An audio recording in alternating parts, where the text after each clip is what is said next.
As Mike Tyson takes a peaceful afternoon walk, a racist cop, Officer Davis, spots him. Filled with prejudice, he decides to confront the former heavyweight champion.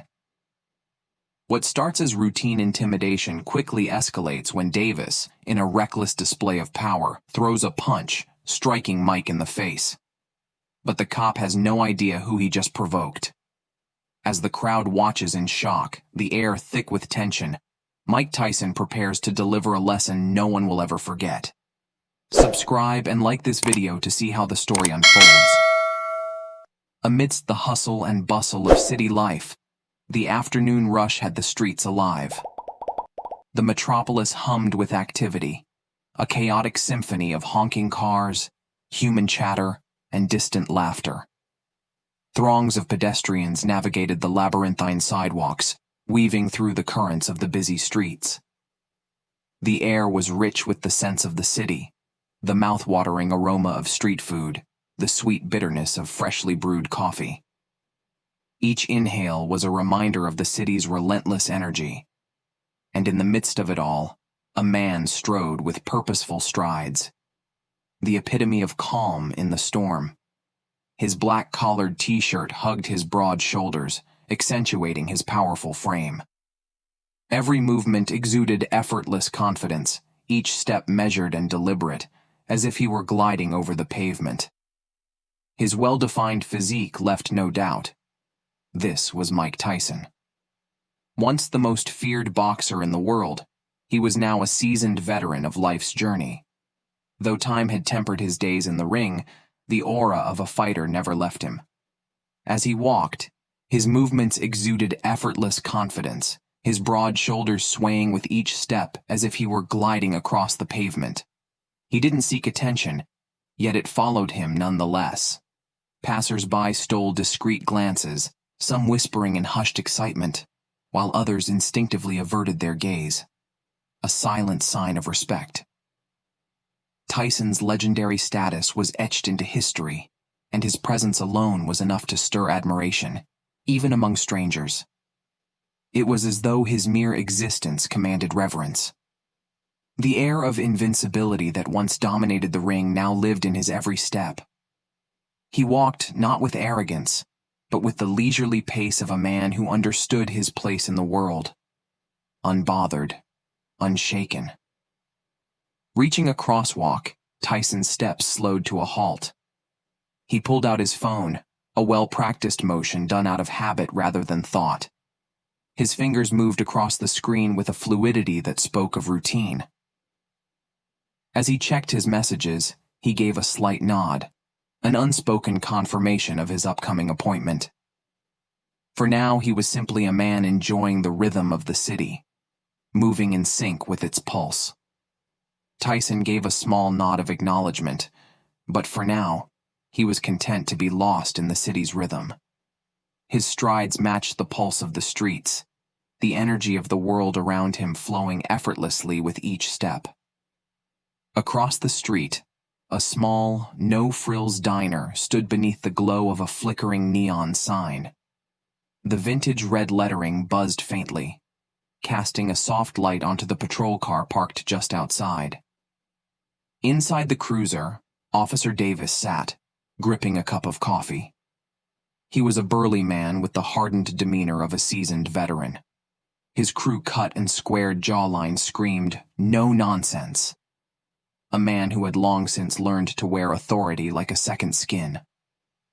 The rich aroma of hot coffee filled the confined space, mingling with the scent of motor oil and the worn leather of his seat. But Davis didn't savor the drink. His badge, polished and gleaming, was more than just a symbol of law. It was a weapon, a tool he wielded with the precision of a surgeon and the cruelty of a butcher. Years on the force had not softened him. If anything, they had sharpened his edges, deepening his disdain for those he deemed unworthy. His authority wasn't about justice, it was about control. And for Davis, control was everything. He lifted the cup to his lips, but his eyes had already locked onto something, or rather, someone, on the other side of the street. Mike Tyson. Davis's gaze sharpened, his expression shifting as if something primal had awakened in him. His stare was unblinking, intense, predatory, like a hawk locking onto its prey. His grip on the coffee cup tightened. To Davis, Tyson's presence in this part of the city wasn't just an anomaly. It was a challenge. And he wasn't the type to back down from a challenge. Tyson's mere presence in this part of the city wasn't just noticeable. It was loud, a defiance, a challenge to the unspoken rules that governed the streets. His broad shoulders, the raw power that radiated from his frame, and the confidence with which he walked all seemed to shout something unspoken. To Davis, it was more than just a man strolling down the sidewalk. It was an affront to everything he believed in. The legacy that preceded Tyson made Davis uneasy, his thoughts clouded by the deep prejudice that refused to see the fighter beyond the stereotype of a powerful black man. The stillness of the moment was shattered by the sharp whine of sirens, slicing through the air like a sonic blade, cutting the tension in the atmosphere as the cruiser came into full view. Davis's door opened with the slow, deliberate poise of a predator. His movements were calculated, measured, each step a quiet promise of danger.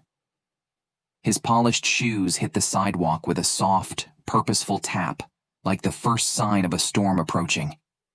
His hand settled onto his belt, the subtle move, a silent warning to the man across the street. It was intentional, but not for Tyson's benefit. It was meant to dominate, to remind him who held the power in this interaction. From the cruiser, Davis's voice rang out, hardened by years of authority and coated with contempt. A cruel smirk curled at his lips, eyes narrowing as he addressed Tyson with that familiar tone of superiority. "Hey, you!" His words were sharp, cutting through the air. The accusation dripped from his mouth like venom, carrying the weight of a man who felt entitled to judge, entitled to control. Davis's words hung in the air, carrying with them the weight of authority and an unspoken accusation of guilt. Tyson, still a few feet away, remained calm, but alert. His posture was relaxed, yet every muscle in his body was prepared for whatever came next. For a brief moment, an eerie silence fell between them, broken only by the distant hum of traffic and the soft clink of handcuffs on Davis's belt, like a subtle foreshadowing of what was to come. Tyson's expression shifted, his casual curiosity flickering to mild surprise. He raised an eyebrow and tilted his head slightly, as if questioning the absurdity of the situation. "Me?" he asked, his voice even, unbothered. "Yeah, you." Davis's words were edged with a sharp authority, dripping with condescension, like a man talking down to a delinquent rather than a fellow human. Tyson, still grappling with the reality of the interaction, answered simply, his voice laced with confusion that quickly shifted to incredulity. "I'm just walking," he said, the clarity of his response cutting through the tension. It was an obvious answer, the kind anyone might give to a simple question. But Davis, unwilling to back down, scoffed at Tyson's calmness. His approach grew relentless, his steps closing the distance between them as his words sharpened. "What are you doing around here? You got business here?" There was no doubt about the insinuation. It was clear from the way his posture shifted. The thinly veiled contempt in Davis's stance was undeniable. His demeanor radiated a kind of arrogance that made his disdain for Tyson painfully obvious, as if Tyson didn't belong in this space. Davis's words seemed to hang in the air, demanding an admission of guilt from Tyson, though none was warranted. Tyson, having dealt with his fair share of prejudice and hostility in his lifetime, recognized the all-too-familiar pattern unfolding before him. A weary sigh escaped him, a subtle release of the frustration that had built up over the years. With deliberate calm, he collected himself. His movements were slow and measured, but there was a weariness in them, a subtle heaviness in his broad shoulders that spoke volumes about the weight he carried, the weight of a lifetime filled with racial profiling and microaggressions, the constant need to prove his innocence, the constant need to remind the world that he was a man, deserving of respect. But as Tyson held his ground, that old, familiar frustration threatened to bubble to the surface. It was tempting to unleash it, to let the anger flow. But he resisted, his gaze steady, his posture firm. Determined to maintain composure in the face of the blatant injustice, he knew it was a battle far bigger than this one moment. Tyson's response was even-keeled, his voice steady and controlled. His tone made it clear that he wasn't here to engage in this charade. "I'm just minding my business, man. Is there a problem?" His words were simple, but they carried an air of quiet defiance. Davis, unfazed by Tyson's composed demeanor, twisted his lips into a smirk, a cruel mockery of understanding. His gaze swept over Tyson's frame like a predator scanning for weakness, his eyes searching for the proof of a crime that didn't exist. "You tell me," he shot back, his voice dripping with condescension, his eyes narrowing as if he were convinced Tyson was hiding something beneath his calm facade. "You don't look like you belong around here." The tension in the air was palpable as Davis's behavior intensified, and the urban landscape around them seemed to shift. The bustling crowd, once indifferent to the hum of city life, now moved slower, more deliberately. The usual rush of pedestrians on the sidewalk gave way to a moment of stillness, like the calm before a storm. People turned their heads, eyes widened in surprise, and murmurs began to spread, like wildfire. Conversations grew quiet, replaced by hushed speculation. Whispers of, "What's going on?" and "Is this really happening?" rippled through the crowd. The street had transformed from an everyday scene into a stage where the drama of two men collided in the spotlight, and the audience was captivated. At the center of the chaos stood Tyson, his stance unwavering, but his mind seething with frustration. Shaking his head in a mix of disappointment and annoyance, he turned sharply on his heel. His muscular frame moved with silent resolve, every step radiating power and control. "I don't have time for this," he muttered, his words steady but carrying a quiet dignity that only seemed to heighten the tension. He was ready to walk away from this unnecessary confrontation, but Davis was far from finished. From behind him, Davis's voice sliced through the air with malice, low and laced with a contemptuous sneer. "Yeah, I bet you don't," he shot back, his words dripping with venom as he finally, deliberately, brought his hand down onto the cold metal of his belt. The audience, if they had any doubt about what was about to happen, now knew that the situation was on the brink of explosion. The atmosphere shifted like the gathering clouds before a storm. Davis's words had already cast a subtle but unmistakable menace across the street, but now his actions matched the weight of his authority. The crowd seemed to hold its collective breath. In one swift, brutal motion, Davis's fist, the product of raging arrogance and unearned confidence, launched toward Tyson's jaw. The sickening crack of flesh against flesh shattered the air, sending a ripple of tension down the spine of every person who witnessed it. The impact was primal, a gut-wrenching sound that reverberated through the street, causing the onlookers to flinch. It wasn't just a punch, it was a strike meant to humiliate.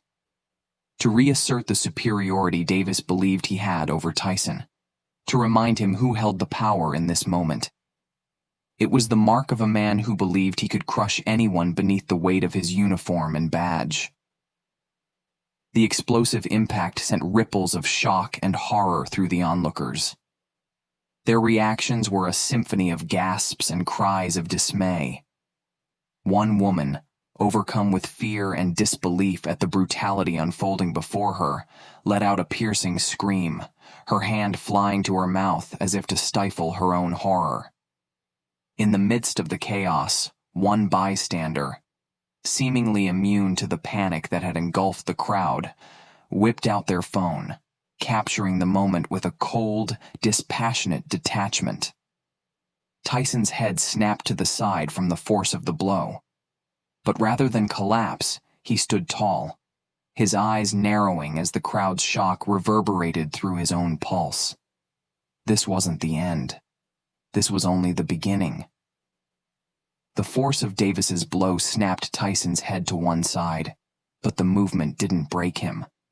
It swung back around like the pendulum of a clock, slow, deliberate, almost too controlled.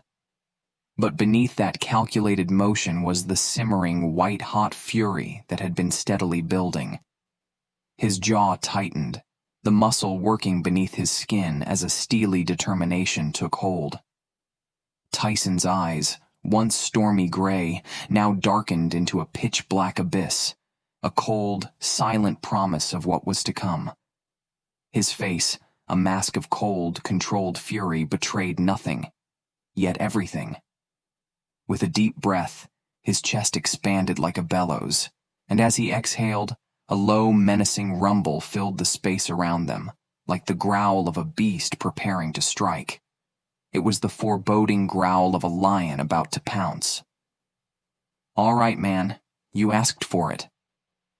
Tyson's words, laced with icy determination, seemed to hang in the air like a blade ready to fall. And in the blink of an eye, Tyson's right fist rocketed forward, colliding with Davis's stomach like a wrecking ball.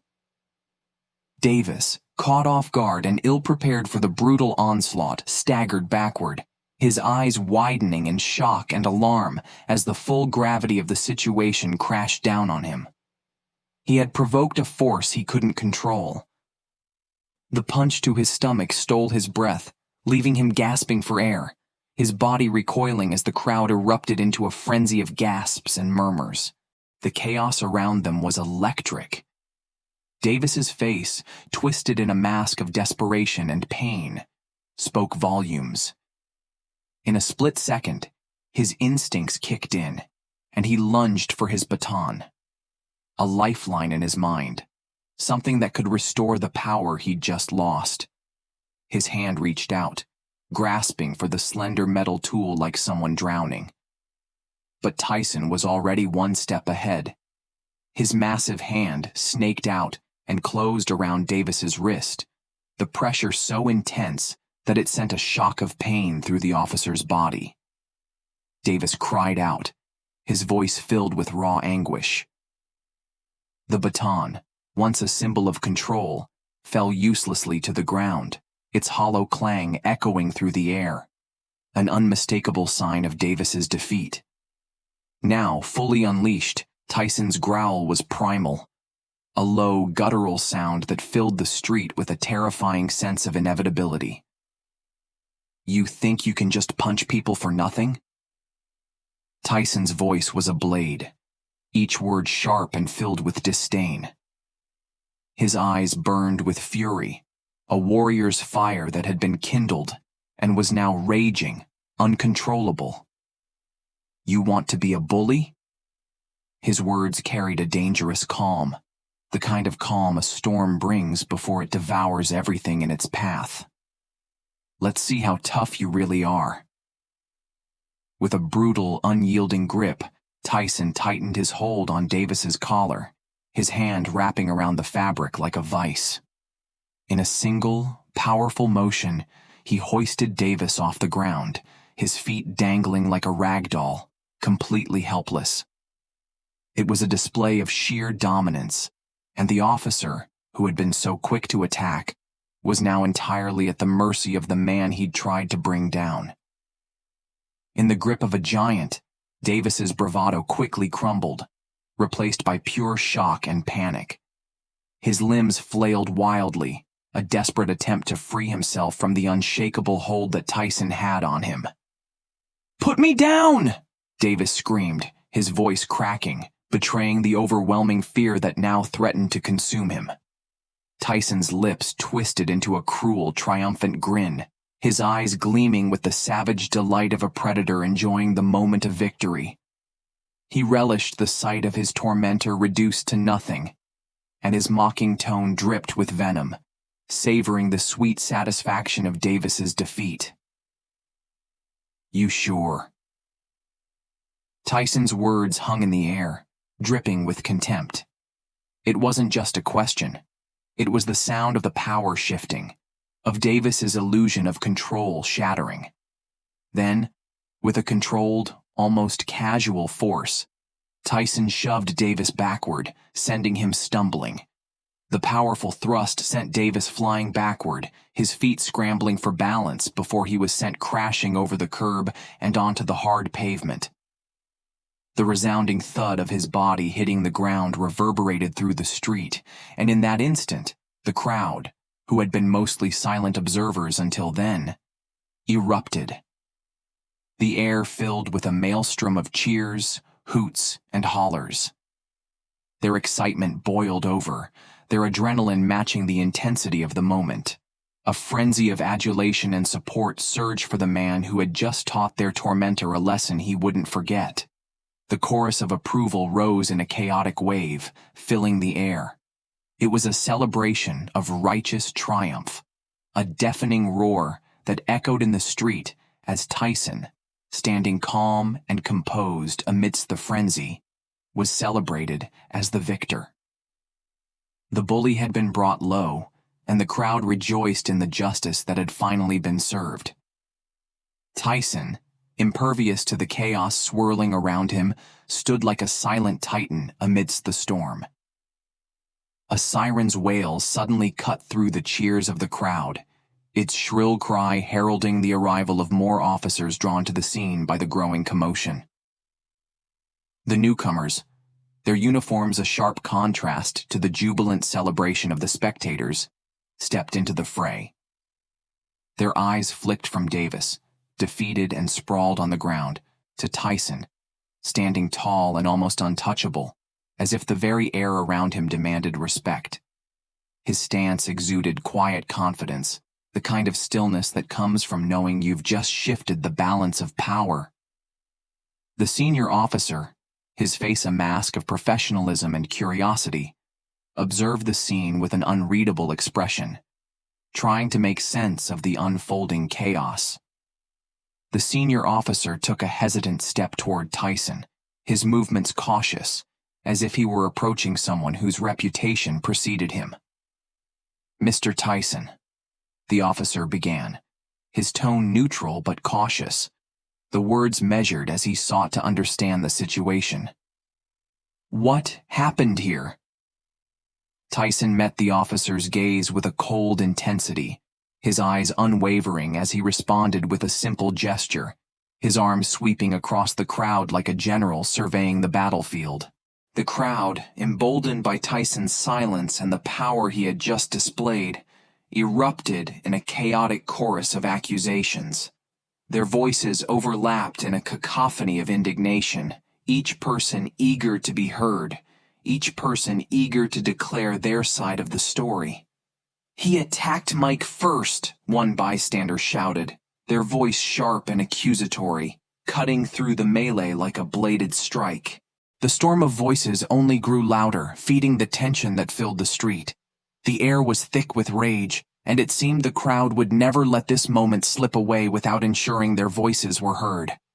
Another voice, flashing with righteous anger, joined the chorus, cutting through the air like a blade.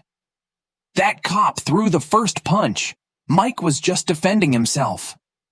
The senior officer, his face a mask of steely professionalism, turned to Davis with a look of disgust that spoke volumes.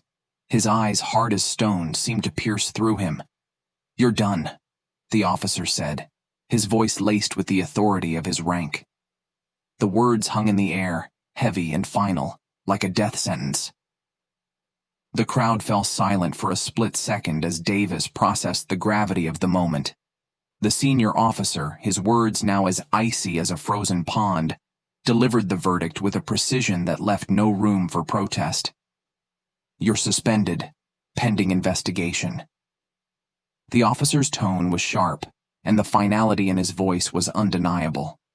The weight of those words crushed any attempt at resistance. The crowd, their cheers now fading into murmurs of approval, watched with a mixture of satisfaction and grim amusement. They had witnessed the reversal of power. The man who once bullied and intimidated was now a man brought low.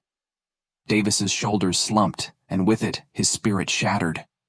His gaze, now filled with defeat, met Tyson's unwavering eyes.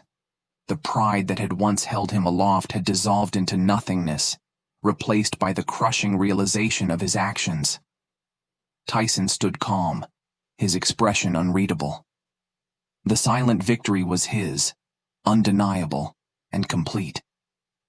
The traces of Davis's usual bravado had melted away, replaced by the faintest glimmer of fear, as if he were now the prey, caught in the jaws of a wolf.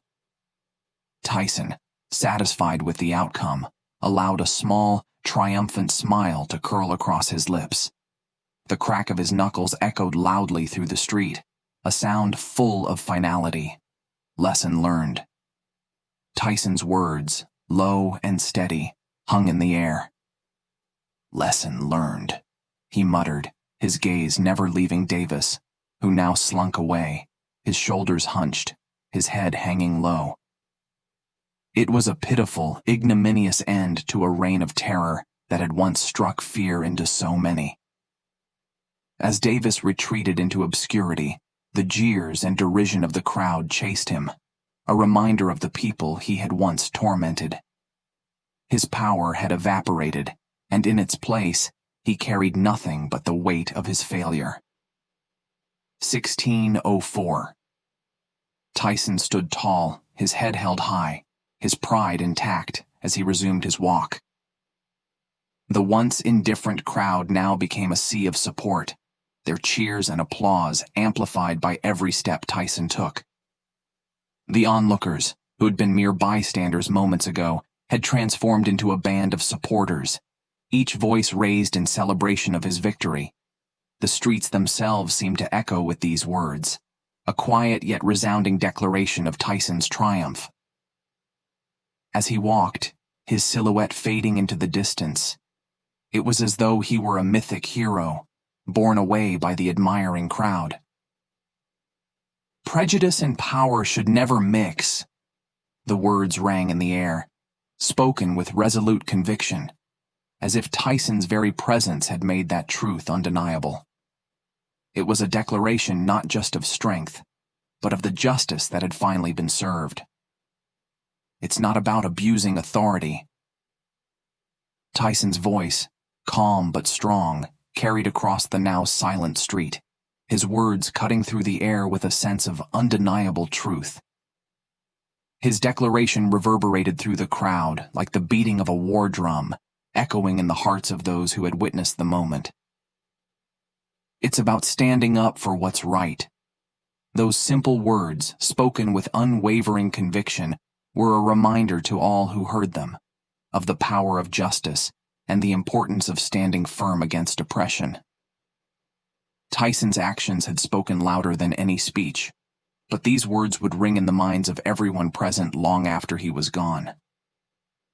As Tyson disappeared into the distance, the crowd remained, their voices now hushed, but filled with a newfound respect and determination.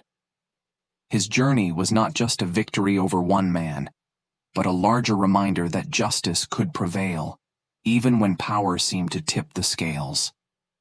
The streets, once filled with tension, now hummed with the quiet energy of change. And in that moment, Tyson became more than just a champion of the ring. He became a champion for what was right. Thank you for listening to the whole story. Have a good day.